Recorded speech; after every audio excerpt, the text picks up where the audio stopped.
C'est une erreur magistrale. Magistrale. C'est-à-dire que le président Macron retombe dans l'ornière dans laquelle il était au début de la guerre en Ukraine. Rappelez-vous les propos sur « il ne faut pas humilier la Russie », etc. Le fait de faire cela, pour moi, ça veut dire que le président Macron n'a toujours pas compris la nature du régime poutinien, la vision stratégique et religieuse-stratégique de Poutine, qui a besoin de la guerre, qui a une vision hégémonique.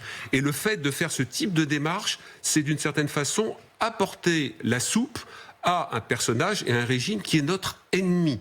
Ah, c'était très clair, très franc. Alors, mais moi, je ne dis pas que envoyer Bonne, ça soit une erreur magistrale. Disons que c'est un peu gribouille, parce que un appareil fort a une espèce de conseiller de l'ombre, dont les journalistes traquent d'ailleurs un tout petit peu l'identité, et qu'on peut envoyer parce qu'il ne s'inscrit pas dans une case officielle, n'est-ce pas? Voilà. Bon. Pour faire de telles tractations. Bon. Manifestement, ça n'existe pas ou ce n'était pas possible. Et donc, il y a un petit côté gênant que ce soit quand même le conseiller diplomatique du président qui fasse un tel voyage pour rien, dont les Russes se servent ensuite.